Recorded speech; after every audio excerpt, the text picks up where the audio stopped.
Good morning, Jaguars. Welcome to our first installment of Jag News. Over the course of this episode, we have some pretty exciting things to cover. Let's get into it. First up, we have our very own Vincent and Eric with teacher interviews about the first month of school. My thoughts are that I think it's going great. I have really enjoyed getting to know my new classes this year. They've been really wonderful. I'm excited to see what comes out of this year. It's actually going much more smoothly than I thought it would. It's been fun watching all the new freshmen on campus, and they seem to be getting to their classes and stuff. And so I think the first month has gone pretty well with very few hiccups. Every one of my engineering classes, I already have some projects we're going to work on. This year I'm really excited because we're going to do some projects involving like wind power generation, and I'm going to make some cloud chambers in another class, and we're going to make some bridges in another class. So I already got some great projects lined up. But that's my main goal. Really good projects that just sound really interesting, at least to me. We'll see if it's interesting to my students. I would really like us to be able to interact with the literary arts community in Phoenix at large, maybe go on some field trips to places, but helping students build a solid foundation for creative writing, and then doing fun stuff with it, you know, whether that be them pursuing getting some of their work published or just, you know, trying to write a novel, something like that. I think I just plan to maybe join either a club or a sport this year. Nothing too extravagant, really. Thank you, Vincent and Eric, for that piece. So tell me, Jose, how many other clubs do you know about on campus? None that come to mind. Well, that's why we're going to our very own Stanley with information about clubs and where you can find them. First up is Writing Club, and Ms. Goff is only one of the sponsors. So Creative Writing Club is a place where students can come and they can meet other students who are interested in different kinds of writing. And primarily we focus on fiction, nonfiction, poetry, lyrics, and I know I have a few students who told me they're writing plays this year as well. We also plan to go on some writing related field trips. So possibly going to some poetry readings or something like that. So, still in the works. Another club on campus is Drama Club, Ms. Cortez, and she will talk about what Drama Club is all about. So in Drama Club, sometimes we help with the backstage things. So just if something needs to be moved prop-wise or costume-wise, they're back there. Also passing out programs or tickets, anything like that they can help us with. It's a group of all sorts of different people, and we get together and learn about each other and do some plays. Meetings are every Wednesday after school. If you're interested in joining, contact her on Teams by typing her name, Ms. Cortez. Next club is Construction, and Mr. Barr is the sponsor. The Construction Club is all about putting our skills that we use and learn in the Construction Technologies program to use, trying to service those at the school and those in the community for things that they need designed and built. If something happens at your house, you're goofing around, you accidentally hit a hole in the drywall, right? You can go to Lowe's or Home Depot and you can make it back home, patch it up before mom gets home and you get in trouble. Just know that you will have to undergo our safety training as well as hand and power tool training before you can actually come into the lab and start actually constructing stuff with us. Meetings are every other Tuesday after school. If you're interested in joining any of these clubs, you can reach out to the sponsors on Teams. Thank you, Stanley. You know what else is new to this campus besides the weird bell schedule? Some of the staff and teachers. So Xavier and John interviewed a few of them. Here's footage of that. My goal as a teacher is for kids to kind of take what we learn about in history class and use it in their everyday lives. I'm proud to be a Jaguar. I've always wanted to be a Jaguar and be part of this South Mountain thing.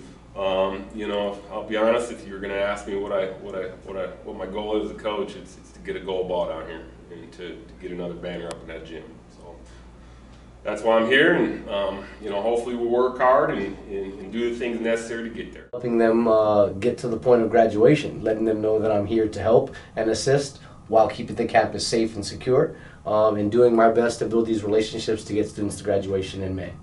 Then I've also a member, I mentioned numerous times I'm a member of the community. I still live in South Phoenix. I taught in Roosevelt for 10 years. I was an assistant principal for 3 years in Roosevelt School District.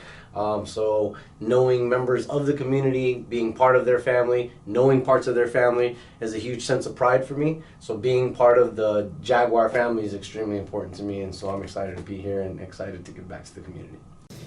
So when I had left South, I was working at the district office, so I worked with about 70 teachers at 12 different campuses for the special education department. I am so glad to be back at South. I actually used to work here in the past, and I've really missed it ever since I left.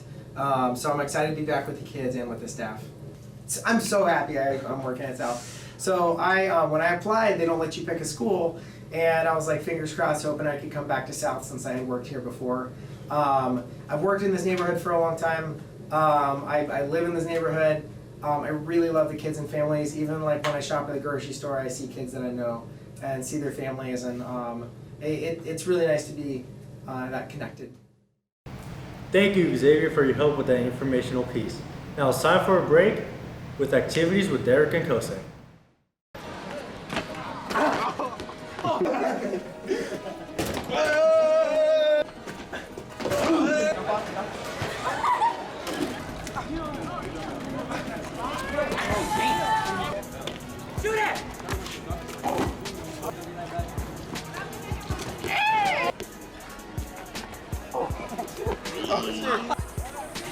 And he got the 60 on.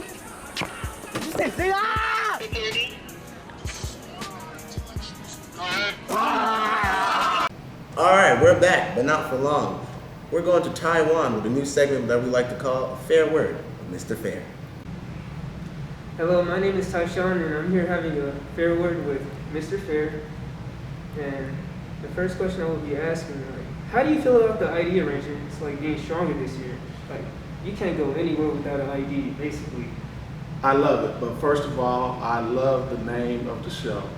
A Fair Word with Fair. I love it. Don't know who came up with it, but I love it. Our South Phoenix Community School, the Academies of South Mountain, is safe with students that go here on campus all the time. And it's also your lifeline, because you need your ID to go in the library, you need it for lunch, you need it for activities after school if you want the discounted rate. So it's your lifeline. What do you feel is an adequate measure of student success within the classroom? I think students, because it's all about the students, and what I would like to see from our students is to take a more active role in their education.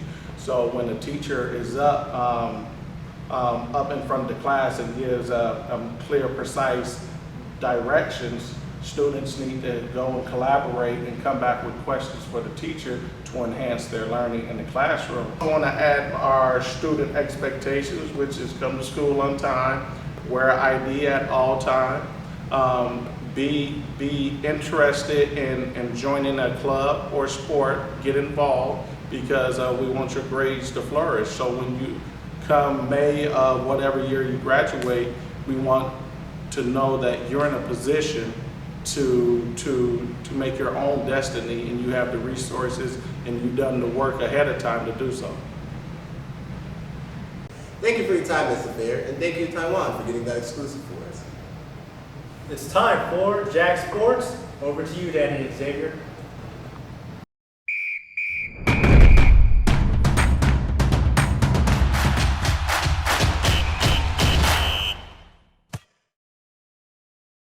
Welcome to the first edition of Jag Sports. We have a ton of new information to tell you guys about this upcoming fall season. For our first segment, we turn to Elijah and Danny with information on how the football team is preparing for this upcoming season. We've been preparing by going around the different camps. We went to the ASU camp. We went down to the U of A camp. Had numerous 7-on-7s. We've been in the weight room preparing for this year. The team has been coming together. Camaraderie is off the charts. We're doing a lot of things, self-building, team activity, and I'm excited about the way that this summer has gone. I'm just excited for a new opportunity for these young men. We have maybe 12 to 15 seniors, the most that we've had in a while, and I'm excited for their growth. I'm excited for them to get an opportunity to play on Saturdays, to go to college. Expectations are through the roof. We have acronyms for team, together, embracing, amazing, mountain. We have amazing things that are on tap for these young men, and I think it's through the roof. Everybody get an opportunity to start off fresh, start off new. We have a schedule that's conducive to us. Last year we played one of the most difficult schedules, and we're in every game probably except for one. So I'm excited about the opportunity. Our young men and coaching staff are excited about the opportunity to get a chance to do what we love to do. Thank you for that, Elijah. We'll be sure to be at the first football game. Up next, we have volleyball with Damien and Israel. Take it away. The girls' volleyball season has started early this year. We caught up with Coach Mitchell before the season has started, and here's what she had to say. I coach volleyball because it's a social sport and it lends itself to life. You have to problem solve, you have to communicate, you have to work together, and there is something for everybody to do in order for the team to be successful. We are training, we've been working through the summer. We have sessions in the weight room, we have sessions in the classroom where the girls are preparing academically, and we're also doing team bonding and team building so that they trust one another both on and off the court. Team bonding and team building is we put them in situations where they have to make decisions, but they have to work together and communicate in order to problem solve, which lends itself to what they have to do on the court. I expect them to be top of the class in each of their classes, to honor the school rules, and to be team players. It's not about me, it's about we. It's not about I, it's about team. If you would like to join volleyball, go to room M32 to see Coach Mitchell. Back to you, Danny and Xavier. That was very interesting, Damien. Hope to see good things from the girls' volleyball team this year. Now it's time for cross country. I asked the players and the coaches what they're most excited for and how they've been preparing for this upcoming season. At South, I coached for the last 2 years, so just last year and then this year. Last year was a trying year, but it was okay. We had a lot of young kids, but this year they're a lot hungrier, they're a lot more ready. They prepared a lot during the summer. I have one kid who prepared a lot. He ran about 350 miles. Like I said, we've been running races throughout the summer. We had 5 summer series races that we ran, and 3 of the kids ran them. One of the kids, like I said, ran really well, 350 miles this past summer. Angel Flores is his name, and then we had Elijah Corona and Ben Johnson, who also ran some races for us. I expect to get into this year going strong for cross country, since it is like a long distance sport, so we just put a lot of work, a lot of miles to do good. Really found out a lot about my fellow teammates. Getting to connect with them is a good thing. And just, spending time with the team, just running and growing with them. That was a very fun segment to do, but now we send it over to our last segment with Jose and John about badminton.